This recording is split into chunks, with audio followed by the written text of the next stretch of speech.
तो कहानी की शुरुआत में दो पुलिस वालों की गाड़ियां एक ट्रक का पीछा कर रही होती हैं, जिसमें काफी सारी वॉशिंग मशीन थी। अब वैसे वो वॉशिंग मशीन सिर्फ लोगों को गुमराह करने के लिए थी और असल में तो उन वॉशिंग मशीन्स की आड़ में उस ट्रक में ड्रग्स को सप्लाई करा जा रहा था। मिया नाम की एक लड़की उस ट्रक को चला रही होती है, जबकि उसका बॉयफ्रेंड चार्ली बगल में बैठकर उसको इंस्ट्रक्शन दे रहा था। वो अपने ट्रक को इसी तरह से काफी रफली ड्राइव करते हुए काफी सारी सड़कों पर भगाते हैं, जिस दौरान काफी सारे एक्सीडेंट भी हो गए थे। इसी वजह से तब पुलिस वालों को ये बात समझ में आ जाती है कि वो इतनी आसानी से तो उस ट्रक को नहीं रोक सकती, इसीलिए वो उनके ऊपर फायरिंग करना भी चालू कर देते हैं, जिस वजह से मिया और चार्ली का तीसरा साथी वेस उनमें से एक पुलिस की गाड़ी के ऊपर एक वॉशिंग मशीन फेंक देता है। उस गाड़ी के अंदर कॉटेज नाम का एक पुलिस ऑफिसर बैठा हुआ था, जो कि इस एक्सीडेंट की वजह से बहुत बुरी तरह से घायल हो जाता है। तो बाकी सारे पुलिस वाले भी अपनी गाड़ी को कॉटेज की गाड़ी के पास रोक लेते हैं और जैसे ही कॉटेज के लीड ऑफिसर विंसेंट को इस बारे में पता चलता है तो वो काफी ज्यादा गुस्से में आ जाता है।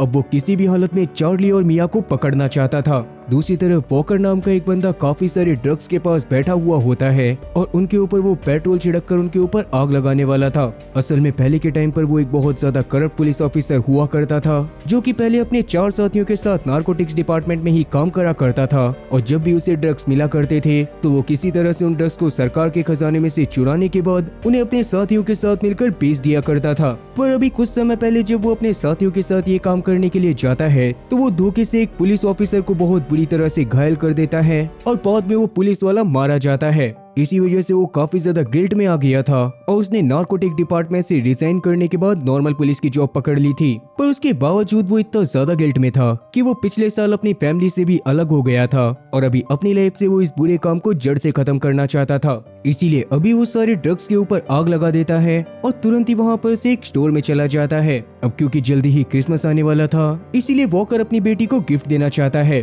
पर जब वो एक स्टोर से एक गिफ्ट को खरीदने के बाद अपनी बीवी को कॉल करता है तो उसकी बीवी उसके ऊपर काफी ज्यादा गुस्सा करती है, क्योंकि पहले के टाइम पर उसको भी वॉकर के बुरे कामों के बारे में पता चल गया था। वो वॉकर को काफी ज्यादा सुनाती है और साथ ही उसको ये भी बोलती है कि उसको उसके गंदे पैसों की कोई भी जरूरत नहीं है। इस बात से वॉकर का मन पूरी तरह से टूट जाता है और अब वो अपनी नई पार्टनर एली के पास जाने लगता है। एली उस समय पर एक बिल्डिंग में मौजूद थी, जहां पर उसे रिपोर्ट आई थी कि एक आदमी अपनी बीवी को दारू पीकर रोज मारता है। उस आदमी से बात करने पर वो आदमी तो इस बात से साफ इनकार कर रहा था, पर एली जैसे ही उसकी बीवी को देखती है तो उसकी बीवी के फेस के ऊपर सच में चोट के निशान थे। इसीलिए तब वो आदमी वहां पर से भागने की कोशिश करता है, पर एली से बचने की कोशिश में वो सीढ़ियों से नीचे गिर जाता है। नीचे उस समय पर वॉकर खड़ा हुआ था, जिसने उस आदमी को हथकड़ी लगा दी थी, पर वो एली के ऊपर गुस्सा भी करता है क्योंकि उसने एली को गाड़ी में रुकने को बोला था। दूसरी तरफ शहर की एक गली में वेस्ट चार्ली के ऊपर काफी ज्यादा गुस्सा कर रहा था, क्योंकि असल में वो बस ट्रक को चुराना चाहता था।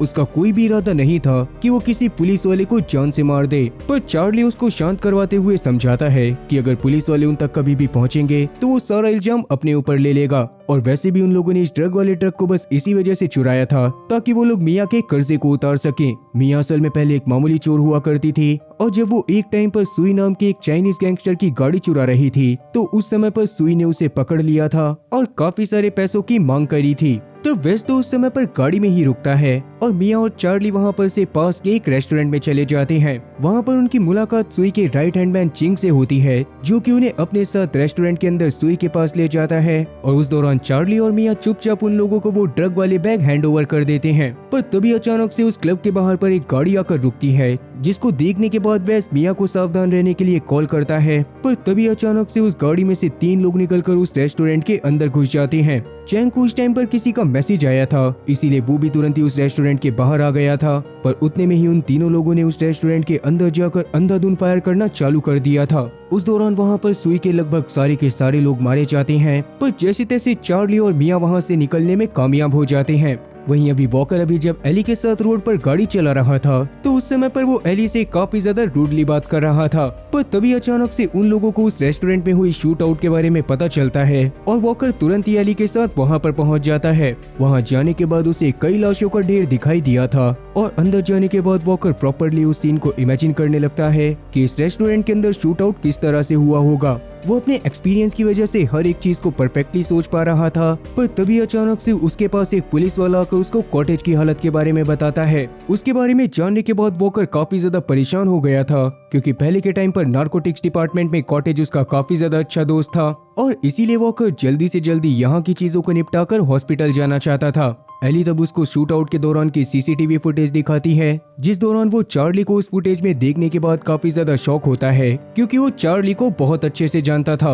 अभी तक तो सारे पुलिस वालों को यही लग रहा था कि चार्ली ने ही ये सारे के सारे शूट आउट करवाए हैं, और इसीलिए वॉकर तुरंत ही इस बारे में बात करने के लिए चार्ली के पिता लॉरेंस के पास जाता है। जल्दी ही शहर में मेयर के इलेक्शन होने वाले थे और लॉरेंस भी उसमें खड़ा हुआ था। अब जैसे ही वॉकर लॉरेंस से चार्ली के बारे में बात करना चालू करता है, तो पहले तो लॉरेंस को कुछ भी समझ नहीं आता, पर चार्ली की हरकत के बारे में पता चलने के बाद लॉरेंस तो पूरी तरह से सदमे में आ गया था। वो जानता था कि उसके शहर की चाइनीज गैंग कितनी ज्यादा बड़ी है और अब उसका बेटा कितनी बड़ी मुसीबत में था। लॉरेंस भी असल में इतना ज्यादा दूध का धुला हुआ नहीं होता। उसने पहले के टाइम पर वॉकर की मदद से ही काफी बुरे काम करवाए थे, और बाद में जब वॉकर ने धोखे से एक पुलिस वाले की जान ले ली थी, तो उस टाइम पर लॉरेंस की मदद से ही उसने उस पुलिस वाले की डेड बॉडी को ठिकाने भी लगाया था, जिसके सबूत भी लॉरेंस के पास मौजूद होते हैं, और इसीलिए वो बार बार वॉकर को ब्लैकमेल करके उससे कोई भी काम करवा लेता था। और क्योंकि अभी की सिचुएशन में वॉकर ही उसके बेटे को जिंदा बचा सकता था, इसीलिए तब लॉरेंस वॉकर से मदद मांगता है,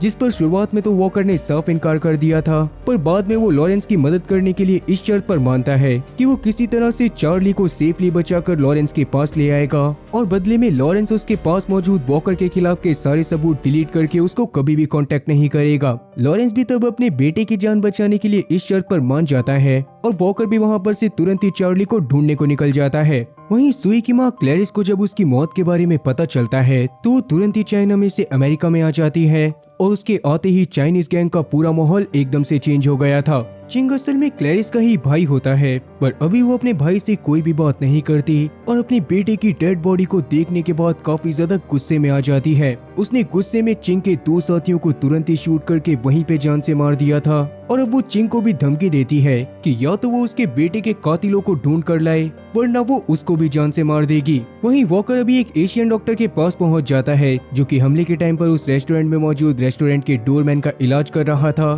क्योंकि वो भी काफी ज्यादा घायल हो चुका था। वॉकर तो बहुत बुरी तरह से उस आदमी को मारते हुए उससे चार्ली के बारे में पूछने लगता है, पर क्योंकि वो आदमी सिर्फ कैटोनीज लैंग्वेज में ही बात कर रहा था, इसीलिए पीछे खड़ा डॉक्टर वॉकर को उसकी बात समझाता है। उस डोरमैन को चार्ली के बारे में कुछ भी पता नहीं होता, और हमले के टाइम पर भी उसने 3 मास्क वाले लोगों को गाड़ी से उतरकर रेस्टोरेंट में आकर अंधाधुंध फायर करते हुए देखा था। वो उनमें से किसी को भी नहीं जानता था, और अब जैसे ही ये बात वॉकर को समझ आती है, तो वो तुरंत ही उस आदमी को छोड़ते हुए वहाँ पर से कॉटेज से मिलने के लिए हॉस्पिटल में पहुँच जाता है। कॉटेज के पास पहुँचने से पहले उसकी मुलाकात जैक, हेरल्ड और साथी विंसेंट से होती है, जो कि पहले के टाइम पर वॉकर के वही साथी हुआ करते थे, जो कि ड्रग्स को सरकारी डिपार्टमेंट से चुराने के बाद लॉरेंस के पास तक पहुंचाया करते थे। अब क्योंकि उनके साथी कॉटेज की ये हालत चार्ली की वजह से ही हुई थी, इसीलिए वो लोग भी किसी भी हालत में चार्ली को ढूंढकर खत्म करना चाहते थे। वॉकर ये बात जानने के बाद काफी ज्यादा परेशान हो जाता है, पर अभी वो बहाने बनाते हुए कॉटेज के रूम की तरफ जाता है। वहाँ पर उसकी मुलाकात कॉटेज की वाइफ एंजी से होती है, जो कि वॉकर को देखने के बाद काफी ज्यादा खुश थी। एंजी इस बात को अच्छे से जानती थी कि कॉटेज सच में वॉकर का काफी ज्यादा अच्छा दोस्त था, और कॉटेज अक्सर वॉकर के बारे में ही बातें करता रहता था। अभी के लिए वैसे तो एंजी को ये बात पता नहीं होती कि कॉटेज कब तक होश में आएगा, पर थोड़ी देर पहले भी होश में आने पर वो वॉकर के बारे में ही बात कर रहा था, और उसके आगे का प्लान यही है कि वो वॉकर की तरह नारकोटिक्स डिपार्टमेंट को छोड़कर नॉर्मल पुलिस वाला बन जाएगा। सब कुछ जानने के बाद वॉकर को कॉटेज के लिए काफी ज्यादा बुरा लग रहा था, इसीलिए वो एंजी को संभालने की कोशिश करने लगता है। पर तभी एक डॉक्टर आकर एंजी को अपने साथ कुछ बातें करने के लिए लेकर जाता है, और वॉकर कॉटेज के पास बैठकर उस समय के बारे में सोचने लगता है जब धोखे से उसने उस पुलिस वाले को इंजर्ड कर दिया था। उस समय पर भी वो अपने सारे साथियों के साथ एक जगह पर से ड्रग को चुराने के लिए गया हुआ था, पर वहाँ पर एक आदमी को देखकर वॉकर ने उसको बेहोश कर दिया था। लेकिन जैसे ही उसके आईडी कार्ड चेक करने पर वॉकर को पता चलता है कि असल में वो आदमी एक अंडरकवर पुलिस ऑफिसर है, तो उस समय पर वॉकर वहाँ पर एम्बुलेंस बुलाने को बोलता है। लेकिन विंसेंट उस समय पर भी किसी भी हालत में फंसना नहीं चाहता था, इसीलिए वो वॉकर की बात को न मानकर उस पुलिस वाले को काफी बार शूट करके खत्म कर देता है। अब क्योंकि वॉकर की वजह से ही वो पुलिस वाला विंसेंट की नजरों में आया था, इसीलिए ही वॉकर उसकी मौत का जिम्मेदार खुद को मानता था। दूसरी तरफ मिया अभी अपनी और चार्ली की जान बचाने के लिए चार्ली के साथ अमेरिका को ही छोड़ने का डिसाइड करती है। इसके लिए अभी वो अपने अंकल राहुल से जाकर मिलती है, जो कि पहले तो उसकी हरकतों के बारे में जानने के बाद काफी ज्यादा डर गए थे, पर अभी वो मिया और चार्ली के लिए एक नकली पासपोर्ट बनाने का डिसाइड करते हैं। वो मिया को अभी एक फोन देकर किसी जगह पर छुप कर रहने को बोलते हैं और पासपोर्ट के तैयार होने पर वो खुद ही मिया को कांटेक्ट करने वाले थे। दूसरी तरफ वॉकर के पुलिस स्टेशन में पहुंचने पर पहले तो एली उसके ऊपर भड़कना चालू कर देती है, क्योंकि उसे पता चला था कि वॉकर चार्ली को जानता है। वो अब अकेले ही इस केस पर काम करना चाहती थी, पर वॉकर जैसे तैसे उससे माफी मांगते हुए उसे मनाता है और बाद में उसे चार्ली के साथ मिया के होने के बारे में भी पता चलता है। एली ने अभी मिया के अंकल रॉल का एड्रेस निकाल लिया था, इसीलिए वॉकर तुरंत ही रॉल के एड्रेस के पास जाने लगता है। वहीं लॉरेंस जब अपनी गाड़ी में अपनी सिक्योरिटी के साथ कहीं पर जा रहा था, तभी वहां पर अचानक से काफी सारे चाइनीज गैंग के लोग आ जाते हैं और तुरंत ही वो लॉरेंस की गाड़ी के ऊपर अटैक करके उसकी सिक्योरिटी को जान से मार देते हैं। इसके बाद एक बंदा लॉरेंस को एक फोन देता है, जिसकी दूसरी तरफ से क्लैरिस लॉरेंस से बात करना चाहती थी। क्लैरिस तब लॉरेंस को साफ धमकी दे देती है कि चार्ली ने उसके बेटे की जान ली थी और अब जब तक क्लैरिस खुद चार्ली को जान से नहीं मार देती, तब तक ये लड़ाई खत्म नहीं होगी। लॉरेंस की तो तब इस बात को सुनकर फट के 4 से 64 हो गई थी। दूसरी तरफ जैसे तैसे वॉकर अकेले ही रॉल के काम वाले एरिया पर पहुंच गया था और जैसे ही रॉल वॉकर को अपनी तरफ आते हुए देखता है, वैसे ही वो भागकर अंदर चला जाता है। वॉकर भी तब तुरंत ही रॉल के पास जाकर उसे समझाने की कोशिश करता है कि अभी के टाइम पर सिर्फ वॉकर ही है जो कि मिया और चार्ली की जान बचा सकता था। शुरू में तो रॉल को उसकी बातों पर भरोसा नहीं होता, इसीलिए वो मिया की लोकेशन के बारे में भी उसे नहीं बताता है, पर जैसे जैसे उसको वॉकर की बातों पर भरोसा होना चालू होता है, वैसे ही वो वॉकर को मिया और चार्ली का फेक पासपोर्ट देकर वो फोन भी दे देता है, जिसकी मदद से वॉकर मिया से कांटेक्ट कर सकता था। पर तब तक वहां पर एली और भी काफी सारे पुलिस वालों को लेकर आ गई थी, इसीलिए वॉकर को वहां पर ड्रामे करते हुए राहुल को अरेस्ट करवाना पड़ता है। दूसरी तरफ क्लैरिस अभी भी अपने बेटे की मौत की वजह से काफी ज्यादा परेशान थी और वो चिंग से जानना चाहती थी कि चिंग उसके बेटे सुई की मौत के दौरान कहां पर था। पर चिंग के हिसाब से वो उस समय पर बाहर बस सिक्योरिटी चेकिंग करने के लिए गया हुआ था, पर उससे पहले काफी बार उसने सुई को चार्ली से डील ना करने को भी बोला था। अब जाकर क्लैरिस को मिया के बारे में भी पता चल जाता है कि सुई ने एक बार मिया को उसकी गाड़ी चुराते हुए देखा था, जिसके बदले में उसने मिया से पैसों की डिमांड करी थी। और क्योंकि अब सुई की मौत का जितना जिम्मेदार चार्ली था, उतनी ही मिया भी थी, इसीलिए क्लैरिस अब किसी भी हालत में उन दोनों को ढूंढना चाहती थी। पर तभी अचानक से उनके क्लब के अंदर वेस की एंट्री होती है, जिसके हिसाब से वो तो बस रेस्टोरेंट के बाहर ही बैठा हुआ था, इसीलिए अभी वो अपनी जान बचाने के लिए चार्ली और मिया की लोकेशन के बारे में क्लैरिस को बताने के लिए तैयार हो जाता है। दूसरी तरफ वॉकर ने रॉल के फोन से मिया को मैसेज करके क्लब में आने को बोला था और तब मिया को लगता है कि ये मैसेज भी रॉल की तरफ से होगा। पर वहां पर जाने पर जब वो वॉकर को देखती है तो वो पहले तो वहां से भागने की कोशिश करती है, पर बाद में वॉकर जैसे तैसे उसको रोककर समझाता है कि असल में वो एक पुलिस वाला है और वो चार्ली के पिता लॉरेंस के लिए ही काम करता है। वॉकर उस समय पर उससे चार्ली की लोकेशन के बारे में भी जानना चाहता था, पर मिया बस यही बोले जा रही थी कि उन्होंने चाइनीज गैंग के ऊपर हमला नहीं करवाया। उतने में ही वहाँ पर विंसेंट, हैरोल्ड और जैक पहुँच जाते हैं, जिनको देखने के बाद मिया तो पूरी तरह से शॉक हो गई थी, क्योंकि असल में वही तीनों थे जिन्होंने चार्ली को फंसाने के लिए सुई की गैंग के ऊपर अटैक करके उसको जान से मारा था और वहां पर से वो उस ट्रक के बैग को भी चुरा कर लेकर जाना चाहते थे। विंसेंट तब वॉकर से मिया को उसके हवाले करने को बोलता है, पर वॉकर इसके लिए विंसेंट को साफ इनकार कर देता है। अब उन दोनों में बहसबाजी बढ़ने ही वाली थी कि तभी वहां पर चाइनीज गैंग के मेंबर पहुंच जाते हैं, जिन्होंने मिया को ढूंढने के लिए वहां पर कत्लेआम मचाना चालू कर दिया था। वॉकर तब वहां पर उन लोगों से बहुत ब्रूटली लड़ाई करना चालू कर देता है और वो एक एक करके चाइना के सभी गैंग मेंबर को जान से मारे जा रहा था। विंसेंट और बाकी सभी तब उन लोगों से लड़ाई करने की कोशिश कर रहे थे और खुद मिया भी उन लोगों को बहुत बुरी तरह से मार रही थी। और वो चाइना के गैंग मेंबर सच में काफी ज्यादा होते हैं, इसीलिए वॉकर तुरंत ही मिया को वहां से लेकर निकलने की कोशिश करता है। तब तक वहां पर चार्ली भी मिया की जान बचाने के लिए आ जाता है, क्योंकि उसे वेस की गद्दारी के बारे में पता चल गया था। चार्ली उस समय पर उन सभी चाइनीज गैंग मेंबर को खत्म कर देना चाहता था, पर वॉकर जैसे तैसे उसको समझाता है और जबरदस्ती उसको अपने साथ बाहर की तरफ लेकर जाने लगता है। विंसेंट, हैरोल्ड और जैक अभी भी उन चाइनीज गैंग मेंबर से लड़ाई करे जा रहे थे, जिस दौरान हैरोल्ड को काफी सारी गोलियां लगने से हैरोल्ड भी मारा जाता है। अभी भी वो सारे चाइनीज गैंग के मेंबर मिया, वॉकर और चार्ली के पीछे लगे हुए थे, पर तब तक वहाँ पर राहुल भी मिया की मदद करने के लिए आ गया था। वो जैसे तैसे वॉकर, मिया और चार्ली को एक गेट के अंदर कर देता है और खुद गेट के सामने खड़ा हो जाता है ताकि वो कुछ देर के लिए चाइनीज गैंग मेंबर को रोक सके। मिया तब राहुल को ऐसा करने से रोकने की कोशिश करती है, पर वो चाइनीज गैंग मेंबर मिया के सामने ही राहुल को बहुत बुरी तरह से शूट करके जान से मार देते हैं।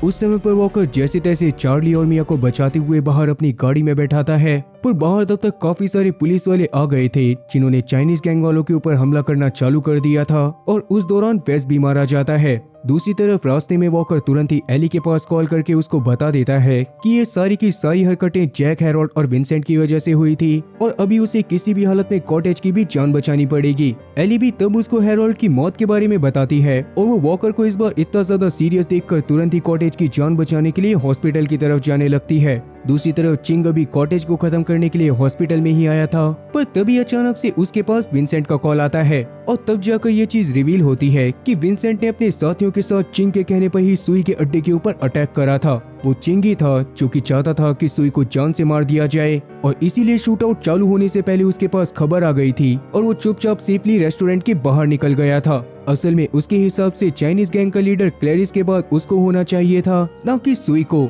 जबकि सुई ने वहाँ पर नेपोटिज्म दिखाया और अपने बेटे के नशेड़ी और जुआरी होने के बावजूद भी उसने चिंग की जगह पर उसको चाइनीज गैंग का लीडर बनाया। उसने विंसेंट की टीम के साथ मिलकर ये प्रॉपर प्लान बनाया था कि विंसेंट की टीम वहाँ पर ड्रग चुराने के बहाने से आएगी, पर जाते जाते वो सुई के गैंग मेंबर के साथ साथ सुई को भी निपटा देगी। और क्योंकि इस प्लान के बारे में सिर्फ विंसेंट और उसकी पूरी टीम को पता होता है, इसीलिए अब चिंग उसकी पूरी टीम को खत्म करना चाहता था। अब तक हॉस्पिटल के नीचे एली भी पहुंच चुकी होती है, जो कि सीसीटीवी फुटेज में चिंग को एक गन लेकर कॉटेज के रूम की तरफ बढ़ता हुआ देख लेती है, लेकिन वो कॉटेज के रूम के पास पहुंच पाती उससे पहले ही चिंग ने कॉटेज को काफी बार शूट करके जान से मार दिया था। वो बाहर आकर अब एनजी को भी गन पॉइंट पर ले लेता है ताकि एली उसको कुछ भी न कर पाए। एली तब उससे लड़ाई करने की कोशिश करती है, पर चिंग वहाँ पर एनजी के ऊपर भी काफी बार शूट करके एनजी को भी जान से मार देता है। ये देखकर एली खुद भी काफी ज्यादा गुस्से में आ गई थी और अब उसने जैसे तैसे चिंग के ऊपर अटैक करके उसको पकड़ लिया था। दूसरी तरफ वॉकर अभी चार्ली और मिया की जान बचाने के लिए उन्हें अपने एक सीक्रेट हाइडआउट पर लेकर आ गया था,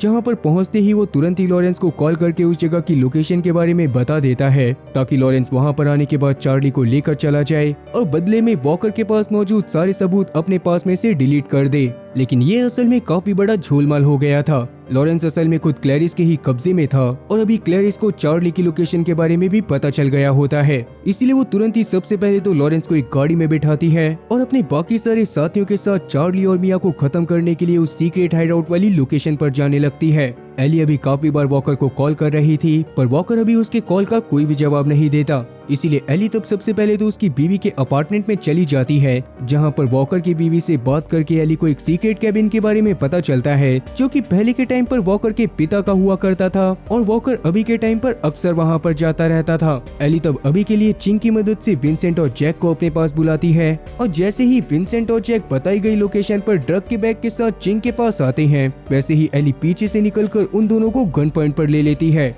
वहीं कहीं न कहीं वॉकर को भी इस बात का अंदाजा लग गया था कि अगर लॉरेंस यहाँ पर आता भी है तब भी कुछ भी हो सकता है, इसीलिए वो भी सबसे पहले एक वेस्ट को पहनकर अपने पास काफी सारी राइफल्स को रख लेता है और जैसे ही वहाँ पर क्लैरिस अपने साथियों के साथ आकर ओपन फायर करना चालू करती है, तब जवाबी फायर में वॉकर उसके काफी सारे आदमियों को मार गिराता है। उस समय पर उसने मिया और साथी चार्ली को भी एक एक गन दे दी थी और वो लोग भी एक एक करके क्लैरिस के सभी साथियों को जान से मारे जा रहे थे, पर क्लैरिस तो अपने साथ पूरी की पूरी चाइनीज गैंग को उठाकर लेकर आई थी। वो लोग तादाद में काफी ज्यादा थे और एक समय अब ऐसा आता है जब चाइनीज गैंग के कुछ मेंबर उस कैबिन के अंदर घुस जाते हैं, तब उनमें से कुछ ने तो मिया और साथी चार्ली को पकड़ लिया था और एक बहुत ही खतरनाक फाइटर उस समय पर वॉकर से लड़ने लग गई थी। वॉकर भी काफी ज्यादा थक चुका होता है, इसीलिए अभी वो उससे ज्यादा सही से लड़ाई नहीं कर पाता और बाद में वो फाइटर उसको बेहोश करके चार्ली और मिया को अपने साथ बाहर क्लैरिस के पास ले जाती है। क्लैरिस ने उस समय पर लॉरेंस के हाथ में एक गन दे दी थी और वो चाहती थी कि जिस तरह से चार्ली ने क्लैरिस की सबसे प्यारी चीज यानी कि उसके बेटे को उससे छीना है, वैसे ही लॉरेंस चार्ली के सामने उसकी सबसे प्यारी चीज यानी कि मिया को जान से मार दे।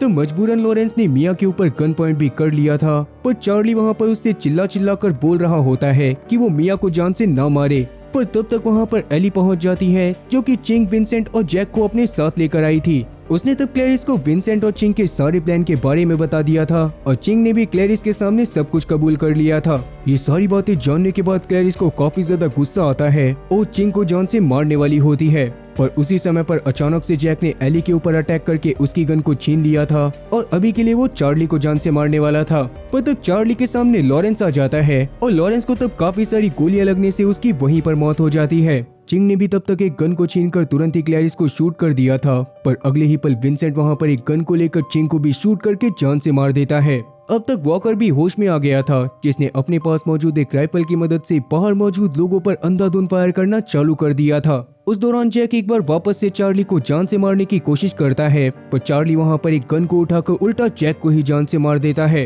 विंसेंट भी तब इस बात को समझ गया था कि अब वो इस लड़ाई को नहीं जीत सकता, इसीलिए वो पास में मौजूद रेलवे ट्रैक के पास जाकर वहां से गुजर रही मालगाड़ी के ऊपर चढ़ने की कोशिश करता है, पर तब तक वॉकर पीछे से आकर उसके पैर पर एक गोली मार देता है। अब क्योंकि वॉकर बुरे काम को पूरी तरह से छोड़ना चाहता था, इसीलिए वो विंसेंट को जिंदा पकड़ने की कोशिश करता है, पर विंसेंट इस बात पर सबसे पहले तो उसका मजाक बनाता है और बाद में वॉकर को शूट करने की कोशिश करता है। पर वॉकर विंसेंट से काफी ज्यादा फास्ट था, उसने विंसेंट के उसको शूट करने से पहले ही विंसेंट को शूट करके जान से मार दिया था। वहीं सारे लोगों के मरने के बाद चार्ली और मिया अपना अपना नया पासपोर्ट लेकर एक नई जिंदगी को शुरू करने के लिए निकल गए थे और एली अब उनके पास से वॉकर के पास आ गई थी। अब क्योंकि एली को वॉकर की सारी सच्चाई के बारे में पता चल गया था, इसीलिए वॉकर उसके सामने सरेंडर करने की कोशिश करता है, पर एली दूर से पुलिस की गाड़ियों को आता हुआ देखकर इस सोच में पड़ जाती है कि वो वॉकर को पुलिस वालों के सामने निर्दोष दिखाए या फिर उसके बारे में सच्चाई बताने के बाद उसको भी जेल के अंदर करवा दे। अब आपके हिसाब से एली को क्या करना चाहिए? डायरेक्टर ने इस सवाल को ऑडियंस के ऊपर ही छोड़ा है, तो इस बारे में मुझे भी कमेंट सेक्शन में जरूर बताना। बाकी इसी के साथ ये मूवी भी यहीं पर खत्म होती है और उम्मीद है कि एक्सप्लेनेशन अच्छी लगी होगी। अगर एक्सप्लेनेशन अच्छी लगी हो तो चैनल को सब्सक्राइब करना और बेल नोटिफिकेशन को ऑल पर सिलेक्ट करना, और हाँ, वीडियो को भी लाइक करना। मैं ऐसी ही और मजेदार एक्सप्लेनेशन वीडियोस लाता रहूंगा। खैर, तब तक के लिए टाटा और गुड बाय।